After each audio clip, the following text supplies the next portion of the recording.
Y para saber cuál es el espíritu de esta reforma al Código Financiero y Monetario, con nosotros a esta hora de la mañana, la señora gerente del Banco Central del Ecuador, economista Verónica Artola. Gracias por acompañarnos en el Telediario. Buenos días. Buenos días, Byron. Muchísimas gracias por la invitación. Bueno, el espíritu de la ley, de lo que ha dicho el ministro de Finanzas, y lo hemos escuchado también de algunas autoridades económicas, incluyendo usted, es efectivamente darle esta autonomía, aunque pertenezca al gobierno central, de que el Banco Central pueda ser autónomo en el sentido de que los gobiernos cualquier gobierno que esté en la administración del país pueda tomar fondos que pertenecen, como bien lo acaba de decir el vicepresidente de la Asamblea, de estos fondos de disponibilidad que tiene el Banco Central, que pertenecen al sistema financiero en general y que de alguna otra manera sustentan la dolarización. Más allá de este error de forma que ha dicho el vicepresidente y que el vicepresidente de la Asamblea, y que entiendo la redacción jurídica de la presidencia hará los cambios respectivos, ¿qué nuevo aporte puede darnos ustedes para que los ecuatorianos puedan entender la importancia de este código monetario y financiero? Gracias, Byron. Y justamente para que la ciudadanía pueda entender, creo que es importante empezar diciendo para qué sirve el Banco Central y qué son las reservas internacionales, porque muchas veces son conceptos súper etéreos que después la gente no logra entender. La idea es que en un banco que tiene dolarización, como el nuestro, como el Banco Central del Ecuador, que no emite moneda, la función más importante que nosotros tenemos es justamente poder precautelar que todos los depósitos que tenemos en la institución sean realmente salvaguardados. Que eso quiere decir que realmente nosotros podamos responder frente a una emergencia. Y para eso, ¿no es cierto?, tenemos algunos instrumentos de política monetaria. Por eso creemos que es indispensable que se puedan tomar las decisiones para el manejo de esta reserva internacional de una manera técnica, de una manera óptima, sin poner en riesgo la dolarización. La reserva básicamente también es importante, Byron, decir que me permite a mí, como gobierno, como Estado, como país, cubrir todas las obligaciones que yo tengo con el exterior y con el interior. Es decir, si la gente me pide a mí, como Banco Central, monedas y billetes, yo le doy con recursos de la Reserva Internacional. Si el Banco Central tiene que hacer importaciones de derivados, por ejemplo, de combustibles, por pedido del Ministerio de Energía, lo hace con recursos de la Reserva Internacional. Entonces, no es cierto que no se necesita una Reserva Internacional fuerte, por el contrario, necesitamos fortalecerla, como digo, con un manejo adecuado, técnico, que tiene que realizarlo el Banco Central. Hay voces de algunos sectores, sobre todo políticos, no técnicos, evidentemente, que dicen que se quiere privatizar el Banco Central, que es inconstitucional la reforma, que atenta contra varios artículos de la ley y que se van a oponer a esta nueva reforma. Pero sí es importante que, y lo acaba de aclarar usted, pero sería importante también decirle al oyente o al televidente que a esta hora nos está escuchando y nos ve a través de Pública FM también, que no se puede privatizar algo que es constitucionalmente ya establecido dentro de la institucionalidad del Estado, porque hay gente que se puede quedar con esa idea de que se puede privatizar un banco central. Excelente pregunta, muchas gracias, Byron, porque creo que esa ha sido una de las mayores preocupaciones. Entendamos conceptualmente qué es privatización. Como usted bien lo menciona, privatizar significa vender algo público para que lo maneje un privado. Eso no está pasando con el Banco Central y definitivamente no estamos frente a una privatización del Banco Central. Nuevamente, lo que estamos nosotros proponiendo es que un cuerpo colegiado, técnico, independiente de poderes políticos, independiente de poderes económicos también, puedan manejar adecuadamente la reserva del Banco Central, que no es la reserva del gobierno, no son los recursos del Banco Central, son los recursos de los ciudadanos que tenemos indirectamente en el Banco Central, desde las empresas públicas, es de la seguridad social, es de los gobiernos autónomos descentralizados, no son recursos del Banco Central. Para eso necesitamos de este Banco Central, como digo, no se está privatizando. Y otro tema que usted menciona claramente que se está escuchando es que es una ley inconstitucional. Lo que establece claramente el artículo 303 de la Constitución es que la política monetaria, cambiaria, financiera y crediticia será realizada por el Ejecutivo e instrumentada por el Banco Central. Eso no estamos quitando. Nosotros vamos a seguir formando parte del Ejecutivo. Por eso incluso los miembros del directorio van a ser propuestos por el señor presidente de la República, que es la cabeza del Ejecutivo. Pero para que se instrumentalicen estas propuestas, el Banco Central sí puede opinar técnicamente, sí tiene la capacidad y debe hacerlo. Decir, mira, la propuesta que se está proponiendo o la política que se está planteando tiene estos beneficios o tiene estos perjuicios. Entonces, en ningún momento nos estamos yendo en contra de la Constitución porque se quiere hacer entender que ahora el Banco Central no va a coordinar con nadie, no va a depender de nadie y eso no es correcto. Vamos a seguir dependiendo del Ejecutivo, vamos a seguir coordinando con el presidente de la República, con el ministro de Finanzas, vamos a seguir controlados por los entes de control como la Contraloría General del Estado. Entonces, es totalmente también erróneo decir que es una ley inconstitucional porque lo que queremos es poder opinar para que esa instrumentalización se haga de manera adecuada en el país. Con esta explicación importantísima de qué es el Banco Central y cómo está en esta estructura del Estado, ahora sí, cuéntenos cómo es la reforma o el espíritu de la reforma de este Código Monetario que le da otras características a la gestión del banco. Yo diría básicamente que hay tres importantes, Byron. La autonomía funcional, la autonomía administrativa y justamente la autonomía de poder tomar decisiones. En esa línea, ¿no es cierto? Dentro de esta autonomía, la última que para nosotros es importante, que acabo de mencionar, es tener un órgano, un cuerpo colegiado, un directorio de Banco Central, en donde justamente se tomen las decisiones de política monetaria.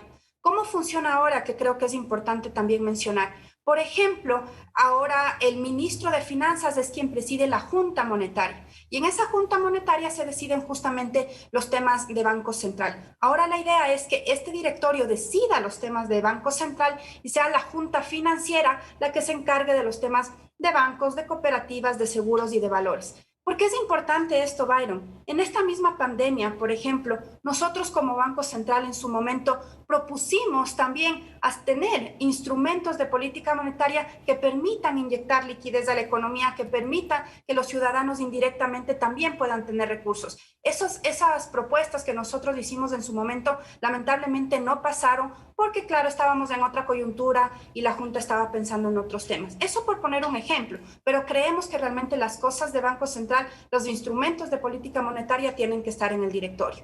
El otro tema importante es volver a rescatar ese rol asesor del Banco Central, ese rol de poder decir nuevamente o realizar informes o decirle al presidente, a la asamblea, miren, por aquí está yendo la economía. Recordemos que el Banco Central publica o tiene la producción estadística más grande del país, pero no tenemos esa patita que es del análisis, entonces necesitamos volver a recuperar. Y el tema de transparencia, que nosotros también lo manejamos, estamos creando otros cuerpos como un comité de auditoría externo que nos controle como Banco Central, que todo el tema financiero de balances lo sea decidido también en el Banco Central, y un tema un poquito más a la interna que creemos que es el tercer eje. Entonces, como digo, son esos tres ejes importantes que lo estamos viendo, pero sobre todo, y lo recalco y no me cansaré de decirlo, tomar decisiones independientes para precautelar y cuidar la dolarización. ¿En cuántos miles de millones está actualmente la reserva monetaria ecuatoriana en las bóvedas del Banco Central?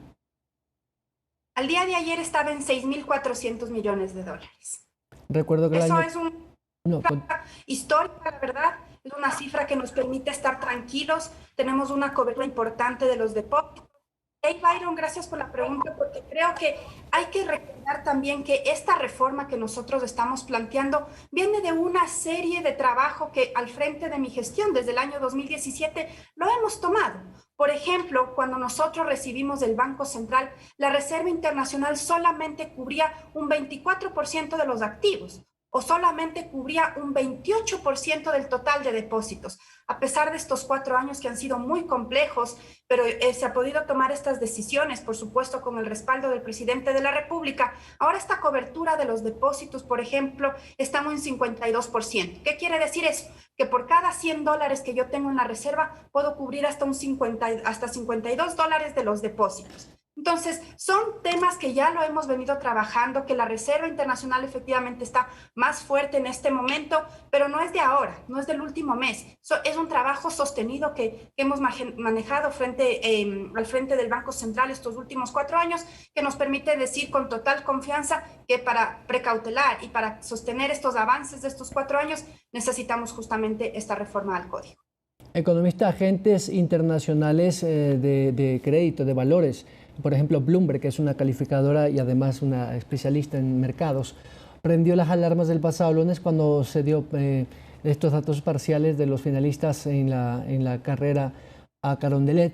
Y esto implica un poco que los agentes económicos internos incluso podrían generar algo de nerviosismo. Le digo esto porque esto implica que haya salidas de divisa, porque cuando los agentes económicos miran que en un país no hay certezas o certidumbres de cómo será la nueva administración gubernamental, comienzan a salir algunos capitales al margen de los impuestos que pueda tener cada país.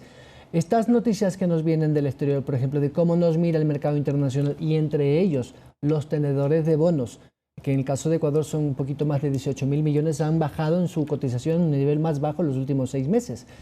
¿Impacta o no impacta esto en las cifras del Banco Central? Algunas variables ahí importante, Byron, primero comentar.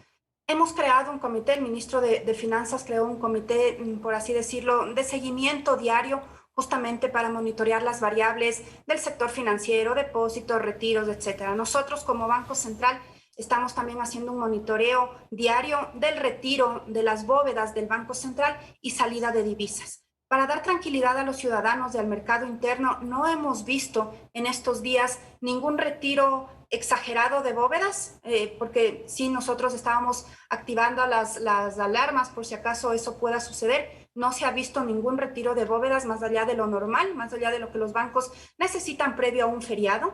Y también no se ha visto ninguna salida de capitales, como usted menciona, o giros al exterior por parte de los bancos privados. Incluso en esta semana el balance va a ser que hemos recibido más depósitos de las instituciones financieras por parte o más recursos que están ingresando a la economía por parte de las instituciones financieras que salidas. Entonces creo que esos dos mensajes son importantes para tranquilizar porque no ha habido ninguna alerta.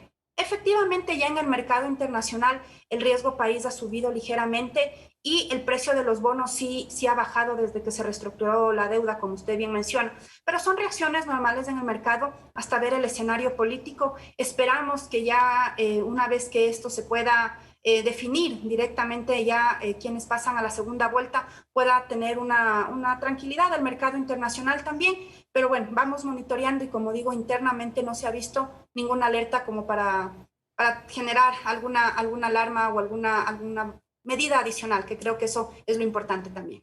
Economista, si me permite darle un giro a las cifras, el PIB, la disminución del PIB para este año, según algunos indicadores internacionales del Fondo Monetario, del Banco Mundial, es que Ecuador podría estar entre el 4 y el 5, más o menos, de disminución de su Producto Interno Bruto en comparación al 2019, en vista que el 2020 también fue muy malo. ¿La proyección del Banco Central es igual o es un poquito más pesimista? No, por el contrario, es más optimista, Byron. Nosotros tenemos previsto que el año 2020 tengamos un decrecimiento de aproximadamente del 8,5, efectivamente, el decrecimiento más fuerte que hemos tenido durante los últimos 50 años, desde 1927, y por eso permítame ratificar que ha sido años muy duros y a pesar de eso tenemos un Banco Central más sólido. Pero dependiendo, o mejor dicho, en las proyecciones que tenemos para el año 2000, nosotros esperamos tener un crecimiento del 3,1% de la economía. Como el 2020 fue muy complicado, esperaríamos que el año 2021 pues tengamos un crecimiento. ¿Y ese crecimiento sostenido será en qué sectores de la economía? Porque los que dieron la talla y salvaron la dolarización, hay que decirlo con nombre y apellido, fueron los agroexportadores, el banano, el camarón, atún y derivados y también cacao y otros derivados. No sé si en ese orden de prelación usted me ratifica si efectivamente esos fueron los números de la exportación ecuatoriana y si para este año también hay una proyección similar. No tengo ahorita exactamente, Byron, de la prelación de las exportaciones del año pasado, lo que sí le puedo decir es que la proyección que nosotros tenemos para el año 2021 de este crecimiento del 3,1% depende efectivamente de un incremento de las exportaciones, pero una variable interesante es que vemos que el consumo de los hogares ya se va a recuperar. En el Ecuador, dentro de la estructura del Producto Interno Bruto, de cómo se comporta la economía, el 60% depende del consumo de los hogares, de cómo nos comportamos las familias. Entonces estamos viendo que ya eso se va a incrementar. Vimos ya en el último trimestre del año 2020 un crecimiento de los créditos, un crecimiento de las remesas también, un crecimiento de algunos indicadores de empleo. Eso permite que la gente pueda consumir un poco más. Entonces eso estamos viendo que va a permitir que este año exista un crecimiento en la economía, como digo, bordeando el 3%. Entonces la variable entre la balanza comercial y este déficit que siempre tienen los países de consumen o importan más de lo que exportan, ¿podría, digamos, mantener las mismas cifras históricas para este año? Sí, incluso el año 2020 fue bastante interesante producto de la pandemia. Nosotros hemos venido los últimos años con una balanza comercial deficitaria, mientras que en el año 2020 ya tuvimos una balanza superavitaria, es decir, exportamos más de lo que importamos. Eso por algunas razones, entre estas también la pandemia, que dejamos de importar algunos productos. Esperamos que ese comportamiento también se dé en el año 2021, tener esta balanza comercial superavitaria, y eso definitivamente ayuda al crecimiento económico y al ingreso de divisas y a la dolarización. Señora gerente del Banco Central, Verónica Artola, muchas gracias, pero antes de eso, estamos tranquilos entonces que la plata de todos nosotros está bien guardada y custodiada en las bodegas del banco. Estamos tranquilos, no es de los últimos meses, es la gestión de los últimos 4 años que yo lidero al frente del Banco Central, precautelando que los depósitos de los ciudadanos estén seguros, estén tranquilos, y también de los gobiernos autónomos descentralizados, de las empresas públicas. Y ahora necesitamos el apoyo político también en la Asamblea para que esto se cierre con broche de oro en la gestión del presidente Moreno. Muchísimas gracias, Brian. Gracias a la gerente general del Banco Central del Ecuador, la economista Verónica Artola. 7 de la mañana con 49 minutos. A la pausa regresamos con más información.